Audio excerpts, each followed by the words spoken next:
3분 만에 마가복음 파헤치기 3마파 두 번째 시간 마가복음 4장에서 6장.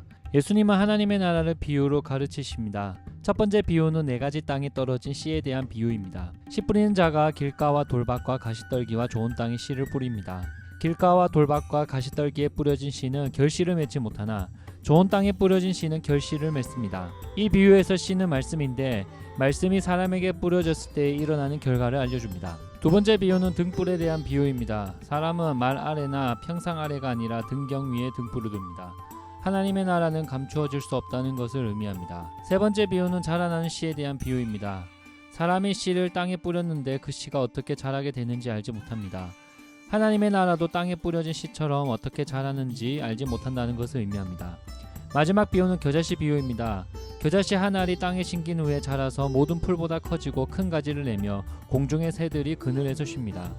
하나님의 나라도 겨자씨와 같이 심긴 후에 큰 나무가 된다는 것을 의미합니다. 예수님은 제자들과 바다를 건너갑니다. 바다를 건너는 중에 큰 광풍이 불어 모두가 죽을 지경에 처합니다. 제자들은 주무시던 예수님을 다급히 깨웁니다. 예수님이 일어나셔서 잠잠하라 고요하라 라고 하시니 바람이 그치고 파도가 잔잔해집니다. 예수님은 바다를 건너 거라사 지방에 오십니다. 더러운 귀신 들린 자가 무덤 사이에서 나와 예수님을 만납니다. 더러운 귀신의 이름은 군대였고 예수님은 군대 귀신을 쫓으십니다. 군대 귀신은 돼지에게 들어가고 2,000마리의 돼지들이 바다에 몰살합니다.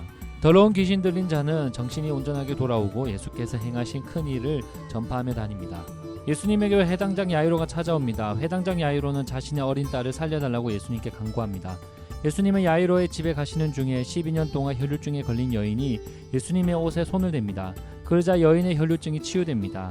예수님이 야이로 집에 도착했을 때 야이로의 딸은 죽어 있었습니다. 하지만 예수님은 두려워하지 않고 믿기만 하라고 말씀하시며 죽었던 야이로의 딸을 살리십니다. 예수님은 고향으로 돌아오십니다. 하지만 예수님의 고향 사람들이 예수님을 배척합니다. 예수님은 12제자를 불러 귀신을 제어하는 권능을 주고 둘씩 보내십니다. 제자들은 나가서 회개를 전파하고 귀신을 쫓고 병자를 고칩니다. 예수님의 이름이 소문납니다. 헤롯 왕은 예수님의 소문을 듣고 죽었던 세례 요한이 살아났다고 말합니다. 헤롯 왕은 동생의 아내인 헤로디아와 결혼을 했는데 세례 요한은 헤롯 왕의 결혼이 옳지 않다고 꾸짖습니다. 이로 인해 세례 요한은 감옥에 갇히고 헤로디아의 딸의 음모로 세례 요한은 죽게 됩니다. 예수님은 자신을 따라온 큰 무리를 봅니다. 예수님은 이들을 불쌍히 여기사 제자들에게 먹을 것을 주라고 말씀하십니다. 예수님은 제자들이 가지고 있는 떡 5개와 물고기 2마리를 축사하시고 제자들을 통해 사람들에게 나누어 주십니다. 5,000명이 배불리 먹고도 떡과 물고기가 남게 됩니다. 예수님은 기도하러 산에 가시고 제자들은 배를 타고 건너편으로 넘어갑니다. 밤이 되고 예수님은 바다 위로 걸어오십니다. 제자들은 귀신인 줄 알고 놀랐으나 예수님은 제자들을 안심시키십니다. 예수님은 게네사렛 땅에 건너가십니다. 사람들은 예수님에게 병든 자를 침상째로 메고 나아옵니다. 사람들은 병자들이 예수님의 옷가에라도 손을 대게 합니다. 손을 대는 자마다 병이 낫게 됩니다. 이상으로 마가복음 4장에서 6장이었습니다. 끝.